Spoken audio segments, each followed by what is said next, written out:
La première, l'histoire continue. Bertrand N, Hélène Maquet. La Grande-Bretagne, c'est la Grande-Bretagne, une nation indépendante, pas une étoile sur le drapeau d'un autre. People feel that the EU is heading in a direction that they never signed up to. The British people have spoken and the answer is we're out.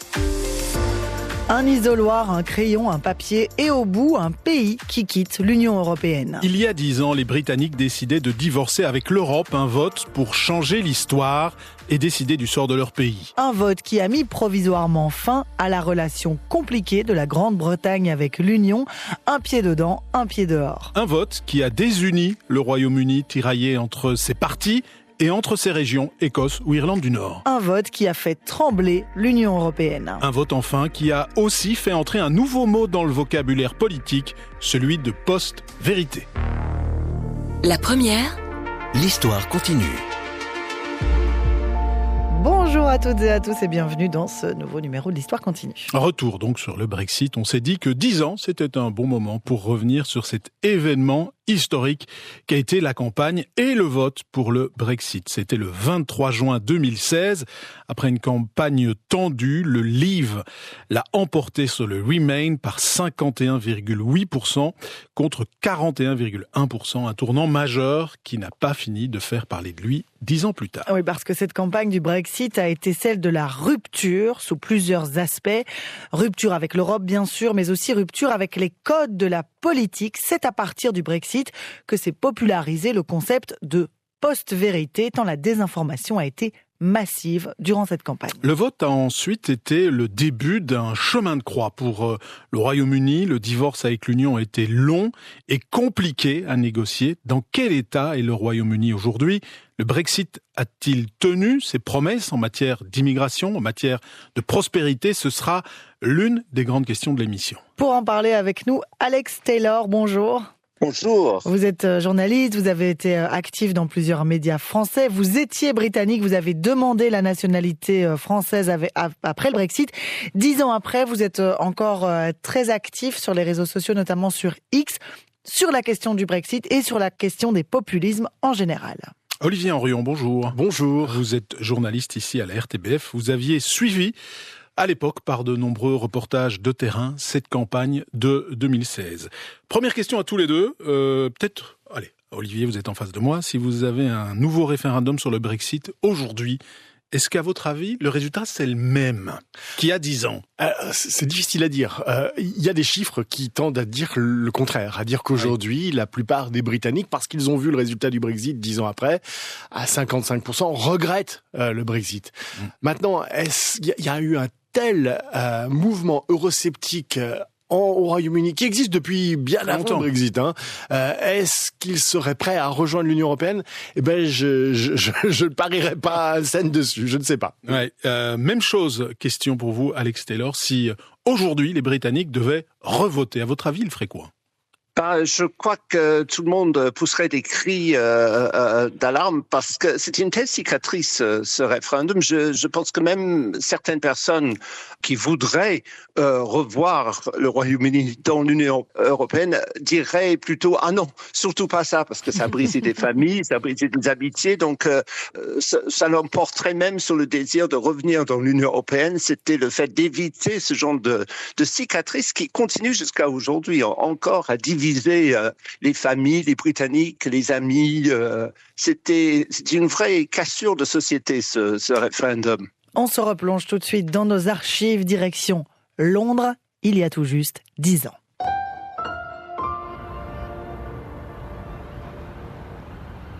Nous sommes le 24 juin 2016. L'aube hésite encore à Londres. La plupart des Britanniques et des Européens se sont endormis sans connaître le résultat du référendum sur le Brexit. Les présentateurs de la BBC, eux, sont restés en direct toute la nuit. À chaque résultat d'un bureau de vote, un compteur Leave et un compteur Remain affichent quelques milliers de chiffres supplémentaires. Toute la nuit, il a balancé d'un côté ou de l'autre. Mais là, depuis quelques minutes, le côté bleu du Leave semble prendre de l'avance. Alors, à 4h39 du matin, la BBC passe en mode Breaking news. À 5h-20, nous pouvons maintenant dire que la décision prise par ce pays en 1975 de rejoindre le marché commun a été inversée par ce référendum pour quitter l'Union européenne. Il est absolument clair désormais qu'il n'y a pas de possibilité que le camp du Remain puisse gagner. Regardez cet écart qui donne 4 points d'avance au camp du Leave. Et c'est le résultat de ce référendum qui a été précédé par des semaines et des mois d'arguments et de débats. Le peuple britannique a parlé, nous sommes dehors. C'est un réveil plutôt rude pour les Londoniens qui ont massivement voté pour rester dans l'Union. C'est un réveil plutôt rude aussi pour l'Union qui se retrouve fragilisée comme jamais. Mais pour les Brexiteurs, évidemment, c'est une aube pleine de promesses. Celle de se débarrasser de cette Europe qu'ils détestent. Nigel Farage, leader des Brexiteurs avec son parti, le UKIP, peut triompher.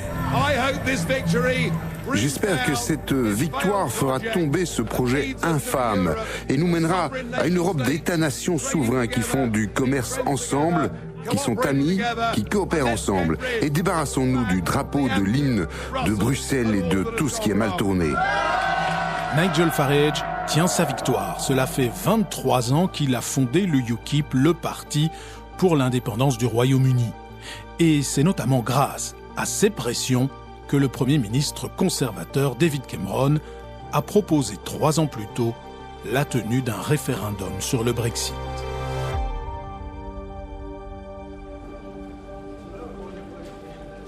Le 23 janvier 2013, le gratin de la City, du monde des affaires et des diplomates est réuni dans la salle de conférence de l'agence de presse financière Bloomberg, au cœur de Londres. David Cameron, costume noir, cravate mauve, visage poupin, est en campagne pour sa réélection. Pour contrer l'influence des europhobes, du UKIP et de son propre parti, les Tories, il se lance dans le pari le plus risqué de sa carrière. Notre participation au marché unique et notre capacité à en fixer les règles est la principale raison de notre participation à l'Union européenne. C'est un intérêt vital pour nous. Aujourd'hui, la désillusion du public pour l'Union européenne est à un niveau historiquement élevé.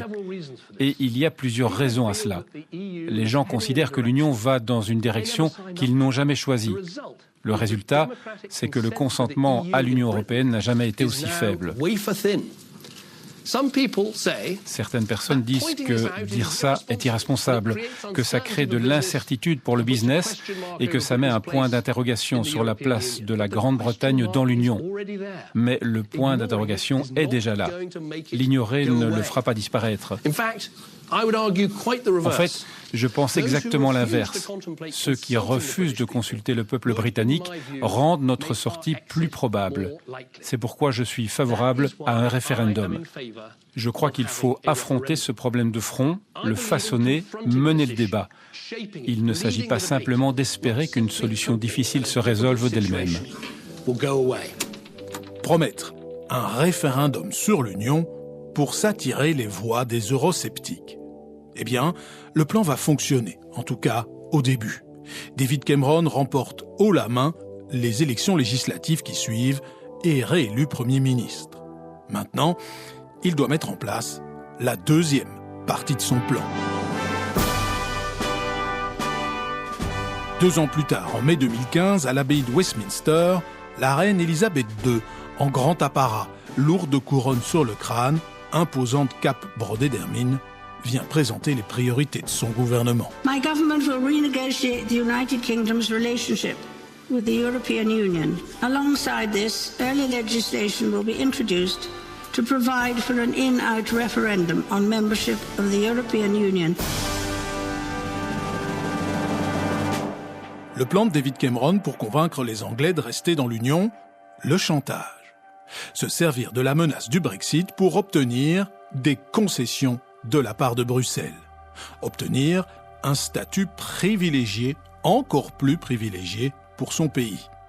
Des règles spécifiques pour les migrants, des exemptions pour ne plus être soumis à la Cour européenne des droits de l'homme, et même un droit de veto sur les décisions de la zone euro, alors que la Grande-Bretagne n'en fait pas partie. Pour de nombreux Européens, il s'agit là d'une remise en cause des principes mêmes de l'Union européenne. Les deux questions qui sont les plus délicates, et j'ai d'ores et déjà prévenu, c'est la question de la zone euro et des prestations sociales pour les travailleurs européens. Je suis très claire sur le fait que nous sommes prêts à faire des compromis, mais toujours sur base de la sauvegarde des principes fondamentaux de l'Europe, qui incluent la non-discrimination et la liberté de circulation. Contre toute attente, une bonne partie des demandes, pourtant maximalistes, de David Cameron vont faire l'objet d'un accord en février 2016. Pour éviter le Brexit, l'Union cède donc, en partie, au chantage. Pour l'instant donc, le plan de David Cameron se déroule toujours sans accroc. L'accord dans la poche, il se lance dans la campagne du référendum pour défendre le maintien de son pays dans l'Union. Enfin, un maintien, un pied dedans, un pied dehors. Je pense qu'il faut choisir entre devenir une Grande-Bretagne plus puissante encore dans une Europe réformée ou faire un grand saut dans l'inconnu.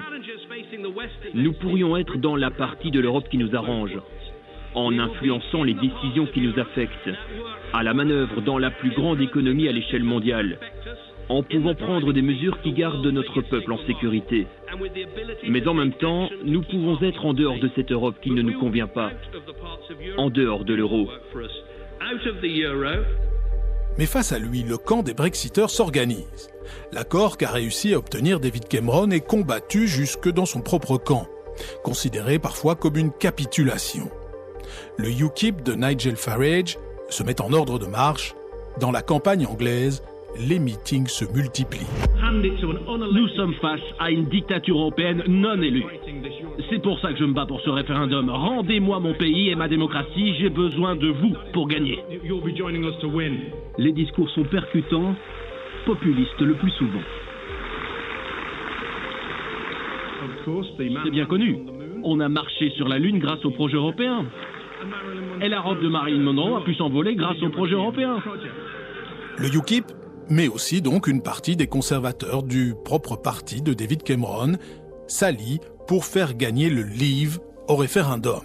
Très vite, un thème domine la campagne, l'immigration. Mon problème avec l'Union européenne, c'est l'immigration. Je ne veux pas que des anciens criminels non qualifiés arrivent au Royaume-Uni et ne contribuent à rien. D'accord, si ce sont des docteurs ou des avocats roumains ou bulgares. Mais le problème, c'est que ce ne sont pas que ceux-là qui viennent. L'immigration va dominer cette campagne du Brexit. L'immigration et puis aussi l'argent. Le camp du Leave lance un argument aussi faux que percutant. Le Royaume-Uni enverrait chaque semaine 350 millions de livres sterling à l'Union européenne. Une somme colossale qu'ils promettent de reverser au NHS, le service de santé britannique, alors en plein marasme. Nous envoyons 450 millions d'euros par semaine à Bruxelles. Cet argent pourrait servir dans nos propres services publics pour améliorer les besoins de nos concitoyens britanniques. Très organisés et avec un sens du marketing poussé, les Brexiteurs envoient des dizaines de traditionnels bus rouges à double étage parcourir la campagne et les petites villes du Royaume-Uni. Le slogan « 350 millions de livres pour le service de santé » en grandes lettres blanches. Après la crise des subprimes, la crise de la dette, la Grande-Bretagne a subi, comme les autres, l'austérité et cette manne d'argent facile apparaît comme une aubaine. Sauf que tout cela est faux. Cette campagne de désinformation va d'ailleurs populariser dans le monde l'usage du mot « post-vérité » qui sera voué à une longue vie. Sur les bus rouges du camp du Brexit, l'autre slogan, c'est « Let's take back control ». Reprenons le contrôle. C'est l'argument sans doute le plus profond de cette campagne, le besoin de souveraineté d'une partie de la population. La Grande-Bretagne, c'est la Grande-Bretagne, une nation indépendante, pas une étoile sur le drapeau d'un autre. Je n'aime pas que l'Europe nous dicte notre façon de faire. Et ils font ça depuis Bruxelles. Oui, c'est ridicule. Si je n'aime pas certaines personnes au pouvoir, je peux voter contre elles. Mais avec la Commission européenne, ce n'est pas possible. D'autres établissent les règles. Je ne peux pas m'y opposer. C'est une question de démocratie. En face, les partisans du maintien dans l'Union sont divisés et beaucoup moins organisés. Il y a une partie des conservateurs qui suivent David Cameron et une partie des travaillistes, eux-mêmes traversés par un courant qui remet en cause une Europe jugée trop libérale. Au bout du compte, ce député travailliste annonce une campagne largement sur la défensive. Lutter contre ce bruit de fond permanent de l'immigration et de la crise des réfugiés n'est pas évident. Les partisans du Brexit ont ces cartes en main, mais nous allons nous battre avec optimisme en présentant un message positif. Un message d'unité et de bénéfices économiques. Les bénéfices économiques d'un maintien dans l'Union, c'est en effet l'argument principal pour rester. La City, comme une partie du monde des affaires, milite pour l'Union européenne, la peur de l'inconnu et du chaos comme ciment. Bien loin de Londres, dans la verte campagne britannique, nous avons rencontré Alan Hogan, un spécialiste du cidre. Toute sa gamme est produite à partir de pommes ou de poires 100% anglaises. Il est très sec et assez fort en même temps. La Grande-Bretagne, dans l'Union européenne, offre à sa petite entreprise un essor très florissant. Il y a 500 millions de clients potentiels à notre porte. Et il est fondamental de pouvoir continuer le commerce dans cette zone, comme si nous traitions avec une autre ville du Royaume-Uni. Bien moins romantique et mobilisateur que les arguments du camp du Leave, le camp pro-européen apparaît divisé. L'idée d'un destin européen pour le Royaume-Uni trouve pourtant un soutien de poids à l'étranger. L'Amérique n'est pas encore devenue hostile à l'Union et Barack Obama a fait le déplacement à Londres, en pleine campagne. Les États-Unis veulent un partenaire comme le Royaume-Uni qui soit fort. Et le Royaume-Uni est au mieux de sa forme quand il participe à la direction d'une Europe forte. Cela amplifie le pouvoir britannique d'être membre de l'Union européenne. Obama ou pas, les sondages montrent que le camp du Leave est en train de monter. Boris Johnson, conservateur, comme David Cameron, fait son entrée dans la campagne. L'ancien maire de Londres, cheveux blonds en bataille, met toute son énergie dans la campagne pour quitter l'Union européenne. Sûr de lui, conquérant, il joue sur la crainte de voir l'Union devenir un super-État. Et il n'hésite pas à convoquer le passé à sa sauce. Interviewé ce matin par le Sunday Telegraph, grand quotidien britannique conservateur, il affirme qu'en voulant unifier l'Europe sous une seule autorité, l'Union européenne tente d'imiter Hitler. Napoléon, Hitler, plusieurs personnes ont essayé de le faire, et cela s'est terminé de manière tragique. Combattre l'Union européenne s'inscrit donc dans le même ordre historique que le combat anglais contre Hitler ou Napoléon. La campagne se durcit et les faits passent de plus en plus au second plan. Nigel Farage, pour le UKIP, approuve. Dans les faits, tout ce que dit Boris Johnson est vrai. L'Union européenne a un drapeau, un hymne et veut construire une armée. Elle utilise simplement d'autres moyens. À 7 jours du scrutin, le ton monte. Le camp du Brexit agite la peur de voir son pays envahi par les migrants et sous tutelle du continent. Le camp du maintien brandit la peur de l'isolement et un recul de l'économie. Entre les deux, les Britanniques hésitent. Et c'est dans ce contexte très tendu qu'à Bristol, une localité du nord de l'Angleterre, l'impensable va se produire. Bonsoir à tous. En Grande-Bretagne, le débat autour du Brexit, c'est-à-dire le référendum sur la sortie ou l'appartenance du Royaume-Uni à l'Union européenne, s'enflamme et devient violent. Une députée pro-européenne a été tuée. Son assassin serait favorable à la sortie de la Grande-Bretagne de l'Europe. Les deux camps ont décidé d'une interruption de la campagne après ce grave incident. Joe Cox a été attaqué par un homme qui lui a infligé des blessures si graves qu'elles ont entraîné la mort. Joe Cox, ardente militante pour le maintien du Royaume-Uni dans l'Union. Sur place, des témoins auraient entendu les cris de l'agresseur. Britain First, priorité au Royaume-Uni, aurait-il prononcé. Joe Cox, 41 ans, député travailliste, est assassiné par un suprémaciste blanc, opposé à l'Union européenne. C'est le dernier acte d'une campagne largement dominée par l'émotion. Cette campagne, elle est mise en pause pour quelques jours, mais les dés sont lancés. Le 23 juin 2016, les Britanniques décident alors de quitter l'Union.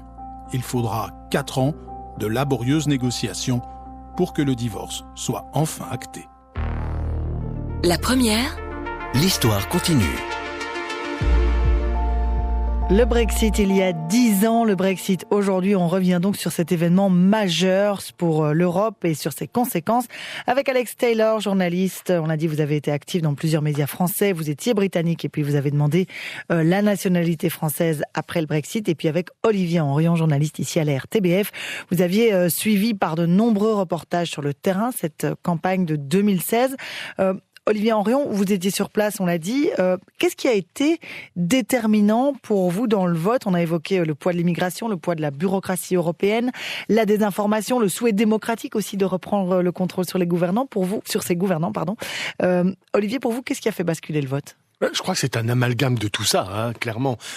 Il faut pas oublier, dans tout ce que vous venez de dire, il y a ce fond eurosceptique très puissant qui a toujours existé au Royaume-Uni, qui fait que le Royaume-Uni a été en dehors de la zone euro, a été en dehors de l'espace Schengen, a toujours milité pour que l'Europe ne soit pas toujours plus étroite, comme ce qui est prévu dans le préambule du traité de Rome. Donc, il y a ce fond eurosceptique. Après, c'est vrai que l'immigration a été, selon moi, un facteur majeur. Je me souviens avoir été à Bristol, dans l'est, le nord-est de l'Angleterre. C'est un coin où il y avait énormément de Polonais, notamment, qui venaient pour ramasser les cultures dans les champs. Et ça avait transformé la ville, et qui avait été une des villes, je crois, qui avait été une des premières à voter pour le UKIP, le parti de Nigel Farage. Et effectivement, on voyait, je me souviens d'une dame qui m'avait dit là-bas, moi je reconnais plus ma ville. Là, il y avait un boucher ici au coin de la rue. Eh bien aujourd'hui, c'est une épicerie polonaise. Il y a que des Polonais de partout. Je reconnais plus ma ville, j'entends que parler polonais. En fait, si le magasin, le boucher avait été racheté, c'est parce qu'il fonctionnait peut-être plus si bien que ça, et c'est parce qu'il y a eu une demande. Et au contraire, ces Polonais, ces gens qui étaient là, ils avaient redonné un certain sens à la vie, à la ville. Mais les Britanniques n'étaient pas prêts à ça. Ils n'avaient pas été préparés à voir ce changement, à voir leur ville se transformer comme ça. Je pense que ça a été un des vecteurs les plus importants de ce vote. Oui, d'ailleurs, il y a une énorme différence entre les villes et les campagnes dans ce vote, ce qui montre bien la différence d'appréciation de cette question migratoire. Alex Taylor, même question après 10 ans. Vous avez beaucoup commenté le Brexit. Vous êtes un opposant historique, on pourrait le dire quasiment au Brexit, mais 10 ans après, à tête reposée, qu'est-ce qui a fait basculer le vote ? Je pense qu'il y a une chose dont on ne tient jamais assez compte ici de l'autre côté de la Manche, c'est le rôle de la presse et des médias en Grande-Bretagne. Il faut savoir que vous avez une presse absolument virulente dont la plupart étaient contre la présence de la Grande-Bretagne dans l'Europe, drivée par Murdoch notamment. Et il faut savoir que la presse britannique, c'est pas comme la presse en Europe. Il y a beaucoup de titres, donc il faut qu'ils se battent. Les gens n'achètent pas forcément le même journal chaque jour. Donc les journaux se battent avec des unes de plus en plus vendeuses. Et comme ces unes étaient à large majorité contre l'Europe, je dis des choses qu'on peut même pas imaginer. Vous regardez, par exemple, les premières pages d'un journal comme The Express, qui jour après jour, avant le référendum, monter le côté maintenant c'est anti-migrant. À l'époque, c'était anti-ressortissants européens. Je me rappelle, c'est absolument impensable ailleurs qu'en Grande-Bretagne. Il y avait une première page où c'était marqué sur l'Express: méfiez-vous des Roumains, ils vous piquent des choses dans votre maison quand vous n'êtes pas là. C'est extraordinaire. Mais pas seulement cette presse-là, cette presse influençait aussi, par exemple, la BBC. Je vous donne un exemple dont je me souviens, qui m'avait particulièrement choqué. Le fact-checker de la très digne BBC, le fact-checker, le vérificateur des faits, juste avant le référendum, définissait la libre circulation au sein de l'Union européenne comme, je cite, le droit des Européens de venir s'installer chez nous. Il oubliait l'autre. Ils avaient oublié que des millions d'entre nous, des Britanniques aussi, avions le droit, comme tous les retraités. Il y a très peu de retraités français ou espagnols qui s'installent sous le soleil en Grande-Bretagne. Des millions, dans l'autre sens, des millions comme moi qui avons pu étudier, travailler, faire notre vie en Europe. Ça, c'était oublié par le fact-checker de la BBC. Dans ce contexte-là, comment voulez-vous que la passion, parce que je crois que c'est le truc qui a gagné pour Leave, ils avaient la passion, alors que ceux du Remain, ils avaient absolument aucune passion. Ouais, il y avait, c'est vrai, Olivier Henrion, des arguments un peu passionnels ou émotionnels du côté du camp du Leave. Il y en avait d'autres aussi, mais ceux-là ont beaucoup compté. Alors que le camp du Remain était beaucoup dans des explications rationnelles, au niveau économique, de prospérité. Ça a moins parlé, ça a moins touché que l'émotion. Est-ce que vous avez ressenti ça à l'époque ? C'est le problème des référendums. Oui. Les référendums, on vote avec ses émotions plutôt qu'avec sa tête, généralement. Et ça veut dire que l'émotion que pouvait susciter l'Union, le projet, le destin européen, ça n'a pas compté, là, pour ça le comptait dans une partie de la population. Ça comptait chez les jeunes, par exemple. Les jeunes qui vivaient l'Europe, qui avaient Erasmus, qui en profitaient.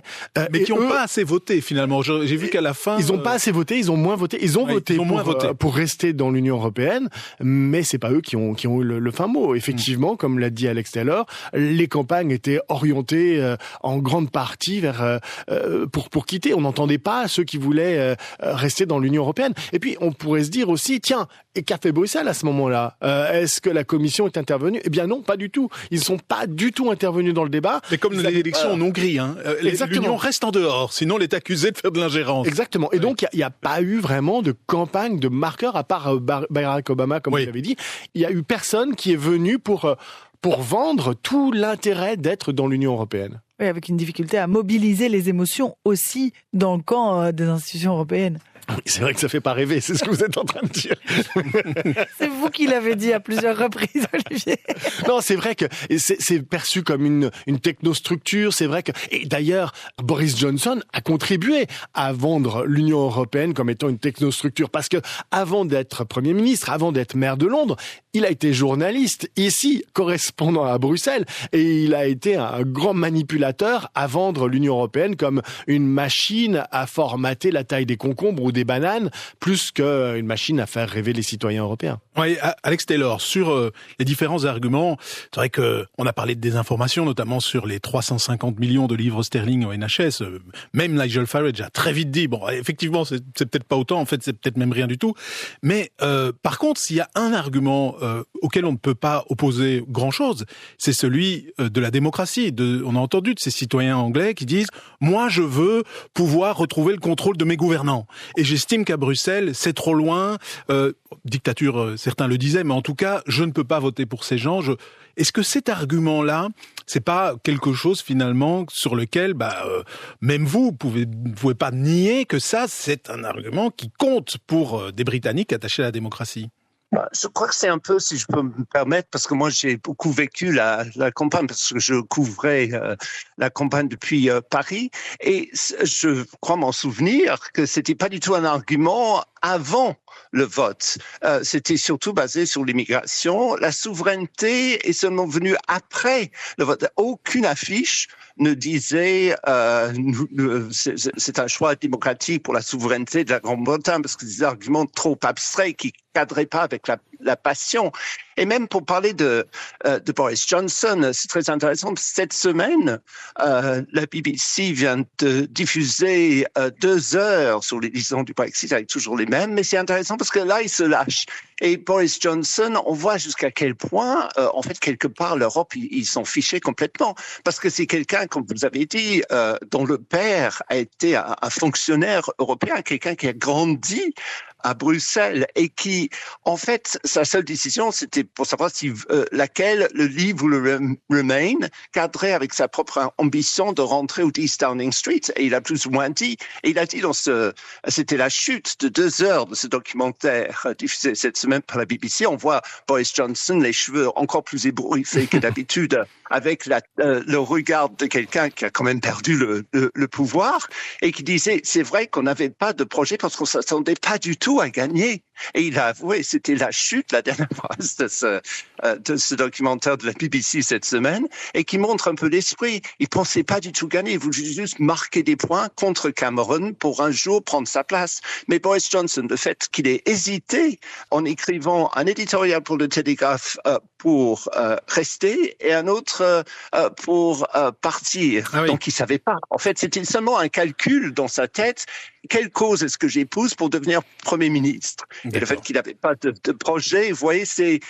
Donc, c'est pas étonnant après si on a beaucoup manipulé les faits. Et Nigel Farage, effectivement, dit dans ce même documentaire, moi, j'étais jamais d'accord avec les 350 millions parce que c'est un pur mensonge. Mais allons-y, parce que c'est une affaire de passion plutôt qu'une affaire de réalité, encore moins pour répondre à votre question, une question de souveraineté. C'est quelque chose dont les gens ont commencé beaucoup à parler après coup, quand on a dit, vous avez voté pour stopper l'immigration, vous êtes raciste. Ah non, pour moi, c'est une cause pour défendre la souveraineté. Vous pensez bien qu'on mettait pas la souveraineté dans une campagne aussi émotionnelle, parce que ça n'intéressait pas beaucoup les gens avant. C'est une histoire que les gens se sont racontées un peu après. Ouais, à propos de la souveraineté, le Brexit, il a fini par être mis en œuvre, par être négocié. Ça a pris du temps avec des impacts au niveau européen, mais aussi avec des impacts au niveau interne. Olivier Henrion, au prix d'une instabilité politique importante, et puis aussi au prix d'un risque de désunion, avec notamment le référendum d'indépendance de l'Écosse. Oui, c'est vrai que c'était aussi dans la balance. D'ailleurs, on voit bien que lorsque on regarde la carte du Leave ou du Remain, de ce qui voulait pour quitter l'Union européenne ou pour y rester, l'Écosse était fondamentalement pour rester dans l'Union européenne, tout comme l'Irlande du Nord. Et il y a eu la menace derrière de se dire, écoutez, puisque le vote ne correspond pas à ce que les Écossais veulent, nous, on va mettre en avant le référendum écossais. Ça n'a pas eu lieu. Et je crois qu'il y a eu aussi des bisbilles au sein du parti indépendantiste écossais qui font qu'aujourd'hui l'hypothèse d'un référendum n'est pas forcément sur la table. Mais ça a mis, en tout cas, ça a ébranlé l'unité du Royaume-Uni. Et ça, c'est quelque chose qu'on n'imaginait peut-être pas à l'époque. Mais ça montre encore que finalement, ils n'étaient pas prêts, ou que les leaders de la campagne du Brexit, notamment du côté conservateur comme Boris Johnson, peut-être moins du côté de Nigel Farage, mais ne s'attendaient pas à ça, au fond. Je crois que vous l'avez dit tout à l'heure, c'était un pari de David Cameron. Voilà. C'était un pari pour... Il a fallu gérer, quoi. Pour tuer la base eurosceptique du Parti conservateur, pour tuer la montée du UKIP. Il n'avait pas envisagé que le Royaume-Uni quitterait l'Union européenne. La première, l'histoire continue. Où en est le Brexit aujourd'hui, 10 ans après? Alex Taylor, vous êtes donc journaliste actif dans plusieurs médias européens. Vous étiez britannique. Vous avez décidé de demander la nationalité française parce que vous avez été un grand opposant au Brexit et que vous vous sentez européen. Alors, 10 ans après, vous qui observez toujours votre ancien pays, puis-je dire comme ça, où en est le Brexit aujourd'hui? Est-ce que les grandes promesses sur lesquelles le Brexit a été fondé en matière d'immigration, en matière de prospérité, de souveraineté quand même aussi, sont rencontrées aujourd'hui? Où est-ce qu'on en est? Le moins qu'on puisse dire, c'est que non pour l'immigration, parce que avec les Brexiteurs qui étaient au volant du gouvernement britannique, avec notamment Boris Johnson, l'immigration a quadruplé. Carrément. Donc, ils ont tout simplement remplacé les Polonais et les Roumains qui cueillaient des fruits avec beaucoup de gens en provenance d'Inde. Donc, il y avait un côté incontestablement raciste dans le vote de certains Brexiteurs. Ils ne sont pas contents du tout parce que à la place des Européens, il y a maintenant des gens qui viennent du monde entier, non seulement qui viennent du monde entier, mais qui viennent avec leur famille. Donc, les chiffres de l'immigration sous le gouvernement conservateur tenu par les Brexiteurs, où ils ont viré tous les gens qui avaient osé plaider pour le Remain, l'immigration a quadruplé. Donc, c'est la raison pour laquelle il y a de plus en plus de problèmes. On voit cette semaine en Irlande du Nord, par exemple. C'est toujours un thème ô combien vif, mais ce n'est plus lié au Brexit. Ça a été pendant un petit moment, les conservateurs disaient oui, c'est parce que nous sommes toujours tenus par la Cour européenne des droits de l'homme, parce que le Royaume-Uni fait toujours partie quand même du Conseil de l'Europe. Donc, l'immigration, non, pas du tout.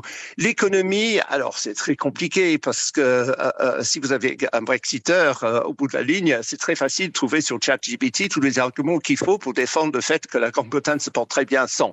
Moi, j'ai cherché sur ChatGPT, sachant que j'allais venir chez vous aujourd'hui, j'ai une panoplie de chiffres, si vous voulez, qui prouvent exactement le contraire. Donc, ça dépend de quel point de vue on se met. Mais ce qui est absolument sûr, c'est que les Brexiteurs promettaient beaucoup de nouveaux commerces avec les États-Unis. Il n'y a pas de deal avec Trump.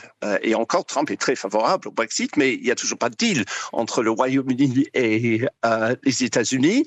L'Australie, ils ont négocié un deal où plus ou moins c'est la mort de l'agriculture britannique et que le ministre lui-même, qu'il avait négocié, un Brexiteur, une fois qu'il avait démissionné, a convenu, c'était un très mauvais accord pour nous parce qu'en fait, on leur ouvre notre marché et en échange, on n'a pas grand-chose.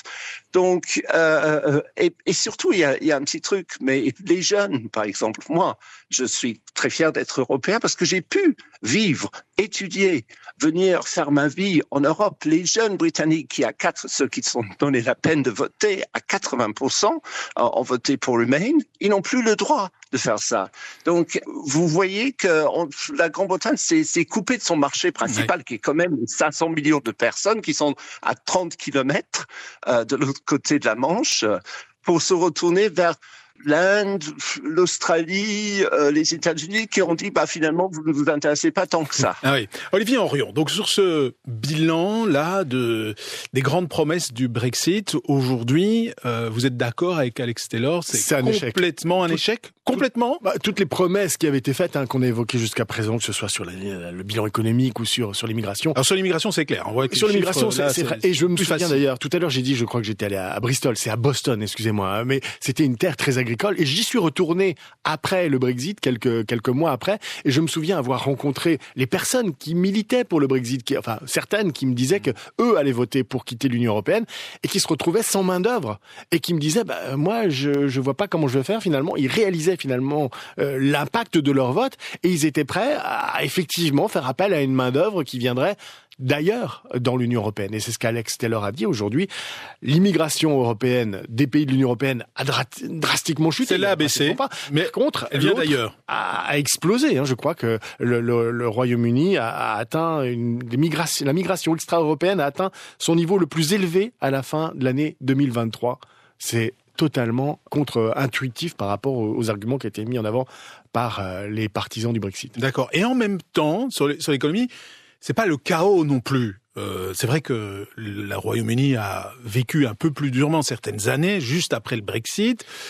Enfin, on voit bien que d'autres pays européens ne sont quand même pas dans une situation financière, par exemple la France, la Belgique, avec nos déficits énormes, que le Royaume-Uni. Et ça, c'est quand même quelque chose qui avait plané, la menace de chaos. C'est vrai qu'il y a eu des arguments aussi du côté, si on quitte l'Union européenne, on va se retrouver du jour au lendemain au bord de la falaise.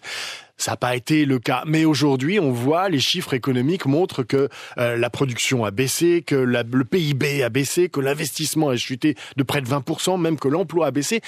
Et puis, il faut pas oublier que derrière, il y a eu la crise du Covid, il y a eu la crise de l'Ukraine qui fait que nous aussi, les Européens, on y a été confrontés. D'ailleurs, la solidarité européenne au moment du Covid, c'est peut-être quelque chose qui a manqué au Royaume-Uni après. On a eu accès très vite à des vaccins.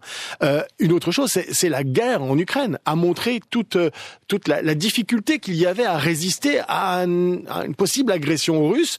Aujourd'hui, les Européens se mettent ensemble. Alors tant bien que mal, c'est pas parfait, c'est vrai, au point que les Britanniques se disent peut-être qu'on va se raccrocher. Exactement, on devrait effectivement mettre en avant une défense européenne. Oui, et alors que Donald Trump dit de plus en plus qu'il va abandonner ou en tout cas diminuer son soutien à l'Europe, y compris au Royaume-Uni.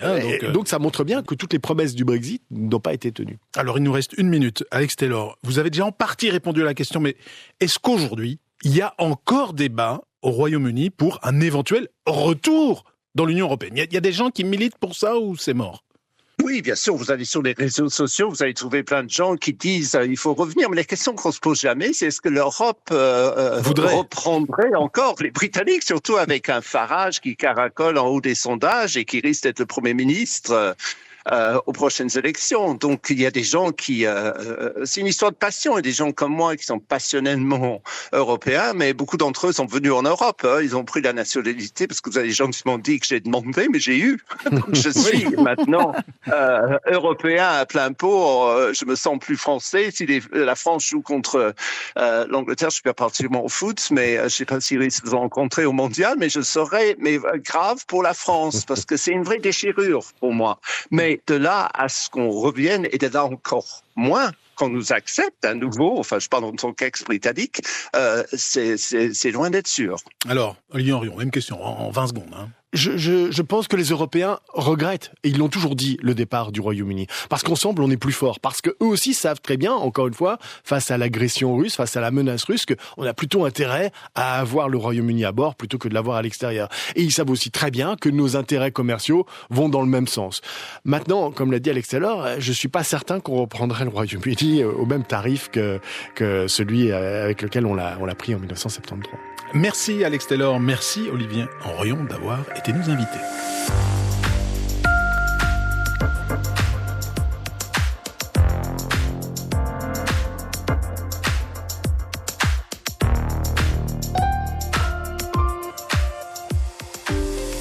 Raconter le passé pour éclairer le présent, c'est ce qu'on fait dans l'Histoire continue. Une émission réalisée par Julien Demeuse, préparée et coordonnée par Émilie Malice.